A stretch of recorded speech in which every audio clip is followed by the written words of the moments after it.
ನಾವು ಯಾವತ್ತೂ ಜೋಬಲ್ಲಿ 100 ರೂಪಾಯಿ ಇಟ್ಕೊಂಡು ಲಕ್ಷಾಂತರ ರೂಪಾಯಿ ವಸ್ತುವಿನ ಕನಸನ್ನು ಕಾಣಕ್ಕೆ ಹೋಗಲೇಬಾರ್ದು. ಹಾಗೆ ಮಾಡಿದರೆ ಇರೋ 100 ರೂಪಾಯಿನೂ ಹೋಗುತ್ತೆ, ಹಾಗೆ ಮತ್ತೆ ಸಾಲನೂ ಆಗುತ್ತೆ. ಇರೋ ಕಷ್ಟದಲ್ಲಿ ಅದನ್ನು ತೀರಿಸೋಕೆ ಮತ್ತೆ ಹೆಣಗಾಡಬೇಕಾಗುತ್ತೆ. ಈ ಮಾತು ಯಾಕೆ ಹೇಳಿದೆ ಗೊತ್ತಾ? ಪಾಕ್ ಪಾಡು ಇದೇ ಆಗಿದೆ. ಕೈಯಲ್ಲಿ ಮೊದಲೇ ದುಡ್ಡಿರಲಿಲ್ಲ, ಇರೋ ಚೂರು ಪಾರು ದುಡ್ಡು ಹಾಕಿ ಚಾಂಪಿಯನ್ ಟ್ರೋಫಿಯನ್ನು ನಡೆಸಿತ್ತು. ಒಂದಷ್ಟು ದುಡ್ಡು ಬರುತ್ತೆ ಅಂತ ಏನೇನೋ ಕನಸು ಮಾಡಿ ಪ್ಲಾನ್ ಕೂಡ ಮಾಡಿತ್ತು. ಆದರೆ ಅಂದ್ಕೊಂಡಿದ್ದೆ ಒಂದು, ಆಗಿದ್ದೆ ಮತ್ತೊಂದು. ಮೊದಲೇ ಪಾಕಿಸ್ತಾನ ಸಾಲದ ಸುಳಿಯಲ್ಲಿ ತೇಲಾಡ್ತಾ ಇದೆ.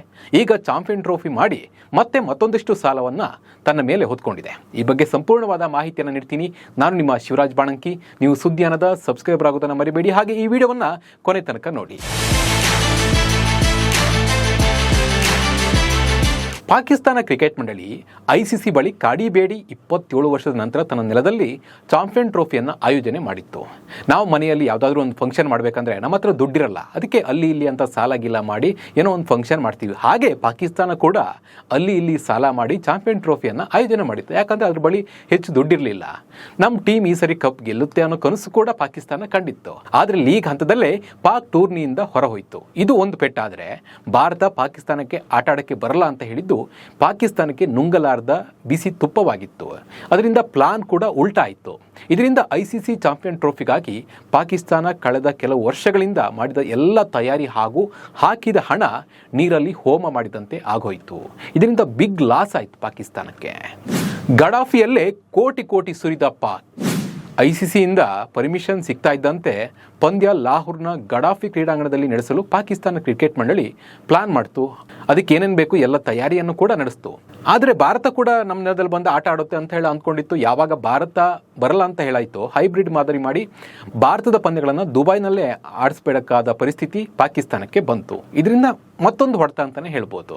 ಅಂದರೆ ಪಾಕ್ ಏನು ಪ್ಲಾನ್ ಮಾಡ್ಕೊಂಡಿತ್ತು ಅದು ಉಲ್ಟಾ ಆಯಿತು. ಭಾರತ ದುಬೈನಲ್ಲಿ ಫೈನಲ್ಗೂ ಹೋಯಿತು, ಕಪ್ ಕೂಡ ಗೆಲ್ತು. ಆದರೆ ಇದರಿಂದ PCBಗೆ ಸಾಕಷ್ಟು ನಷ್ಟ ಆಗಿದೆ. ಯಾಕಂದರೆ ಪಾಕಿಸ್ತಾನ ಒಟ್ಟಾರೆಯಾಗಿ ICC ಚಾಂಪಿಯನ್ ಟ್ರೋಫಿ ಟೂರ್ನಿಯ ಸಿದ್ಧತೆಗಾಗಿ ಕೋಟ್ಯಾಂತರ ರೂಪಾಯಿ ಸಾಲವನ್ನು ತೆಗೆದುಕೊಂಡಿದೆ. ಅದರಲ್ಲಿ ಲಾಹೋರ್ನ ಗಡಾಫಿ ಕ್ರೀಡಾಂಗಣದ ನವೀಕರಣಕ್ಕಾಗಿ ಸುಮಾರು 128 ಕೋಟಿ ರೂಪಾಯಿಯಷ್ಟು ಖರ್ಚು ಮಾಡಿದೆ. ಹಣವನ್ನು ಅಷ್ಟು ಇದು ಮಾಡಿದಲ್ಲಿ ಎಲ್ಲರೂ ಇಲ್ಲೇ ಬರ್ತಾರೆ, ಭಾರತ ಕೂಡ ಬರುತ್ತೆ ಅಂತ ಹೇಳಿ ಅದು ಪರ್ಮಿಷನ್ ನೆಕ್ಸ್ಟ್ ಹೋದ ವರ್ಷ ಪರ್ಮಿಷನ್ ಸಿಕ್ಕಿದ್ರೆ 1 ವರ್ಷದಿಂದ ತಯಾರಿಯನ್ನು ಮಾಡ್ತಾನೇ ಇತ್ತು. ಬಟ್ ಭಾರತನೇ ಹೋಗಿಲ್ಲ, ಅಲ್ಲಿ ಜನನೂ ಬಂದಿಲ್ಲ. ಇನ್ನು ಕರಾಚಿ ಮತ್ತು ರಾವಲ್ಪಿಂಡಿ ಕ್ರೀಡಾಂಗಣಗಳಿಗೂ ಖರ್ಚು ಮಾಡಿದ್ದ ಹಣ ಏನು ಕಮ್ಮಿ ಅಲ್ಲ, ಅದು ಸಾಕಷ್ಟು ಕೋಟಿನ ಅಲ್ಲಿ ಸುರಿದಿದೆ. ಹೀಗೆ ತಯಾರಿ ಮಾಡಿ ಅದು ಇದು ಅಂತ ಹೇಳಿ ಸಾಕಷ್ಟು ಹಣವನ್ನು ಸುರಿದಿತ್ತು. ಒಂದಷ್ಟು ಸ್ಪಾನ್ಸರ್ ಇದ್ರು ಸಹ ಅವ್ರು ಹೇಳುವಂಥ ಹಣವೇನು ಪಾಕಿಸ್ತಾನ ಕ್ರಿಕೆಟ್ ಮಂಡಳಿಗೆ ಕೊಟ್ಟಿಲ್ಲ. ಯಾಕಂದರೆ ಅವ್ರಿಗೆ ಅಲ್ಲಿ ಕೊಟ್ಟರು ಅವರಿಗೇನೆ ಹೆಚ್ಚು ಇನ್ಕಮ್ ಬರಲ್ಲ ಅಂತೇಳಿ ಗೊತ್ತಿತ್ತು. ಎಷ್ಟು ಕೊಡಬೇಕೋ ಅಷ್ಟೇ ಕೊಟ್ಟಿದ್ದಾರೆ. ಇನ್ನು ಟಿಕೆಟ್ ದುಡ್ಡು ಕೂಡ ದೊಡ್ಡ ಮಟ್ಟದಲ್ಲೇನು ಬಂದಿಲ್ಲ. ಯಾಕಂದರೆ ಪಾಕ್ನಲ್ಲಿ ನಡೆದಿದ್ದ ಎಲ್ಲ ಮ್ಯಾಚ್ಗಳಲ್ಲೂ ಸ್ಟೇಡಿಯಂ ಖಾಲಿಯಾಗಿತ್ತು. ಒಂದು ಸೆಮಿಫೈನಲ್ ಪಂದ್ಯ ಮಾತ್ರ ಪಾಕ್ನಲ್ಲಿ ನಡೆದಿದ್ದು. ಅವತ್ತು ಕೂಡ ಸ್ಟೇಡಿಯಂ ಫುಲ್ ಖಾಲಿಯಾಗಿತ್ತು. ಊಟ ಕೊಡ್ತೀವಿ ಬನ್ನಿ ಅಂತ ಹೇಳಿ PCB ಎಷ್ಟೇ ಗೋಗರೆದ್ರು ಯಾರು ಕೂಡ ಬಂದಿಲ್ಲ. ಅರ್ಧಕ್ಕರ್ಧ ಅಂತ 1% ಸ್ಟೇಡಿಯಂ ಭರ್ತಿಯಾಗಿರಲಿಲ್ಲ. ಯಾಕಂದರೆ ಪಾಕಿಸ್ತಾನದಲ್ಲಿರೋರು ಒಂದು ಹೊತ್ತಿನ ಊಟಕ್ಕೂ ಕೂಡ ಪರದಾಡ್ತಾ ಇದ್ದಾರೆ. ಹೀಗಾಗಿ ಅವರು ಟಿಕೆಟ್ಗೆ ದುಡ್ಡು ಕೊಟ್ಟು ಹೋಗುವಂಥ ಪರಿಸ್ಥಿತಿಯಲ್ಲಿ ಅವರಿಲ್ಲ. ಹೀಗಾಗಿ ಬೇರೆ ಬೇರೆ ದೇಶದವರು ಹೋಗಬೇಕು ಹೊರತು ಅಲ್ಲಿದ್ದವರು. ಬಟ್ ಅಲ್ಲಿನ ಜನ ಪಾಕಿಸ್ತಾನದಲ್ಲೇ ಅಲ್ಲಿನ ಜನಗಳು ಕೂಡ ಅಲ್ಲಿಗೆ ಸ್ಟೇಡಿಯಂಗೆ ಹೋಗೋದು ಭಾಳ ಕಷ್ಟ. ಅವ್ರಿಗೆ ಕ್ರಿಕೆಟ್ TV ನೋಡ್ತಾರೆ ಬಿಟ್ಟರೆ ಸ್ಟೇಡಿಯಂಗೆ ಹೋಗಿ ನೋಡಲ್ಲ. ಹೀಗಾಗಿ ಪಾಕ್ಗೆ ನಿರೀಕ್ಷೆ ಮಟ್ಟದ ಲಾಭ ತಂದು ಕೊಟ್ಟಿಲ್ಲ. ಹಾಗೆ ಪಾಕಿಸ್ತಾನ ಮತ್ತು ದುಬೈ ಅಂತ ಆಟಗಾರರನ್ನ ಶಿಫ್ಟ್ ಮಾಡೋಕ್ಕೆ ಸಾಕಷ್ಟು ಖರ್ಚಾಗಿರುತ್ತೆ.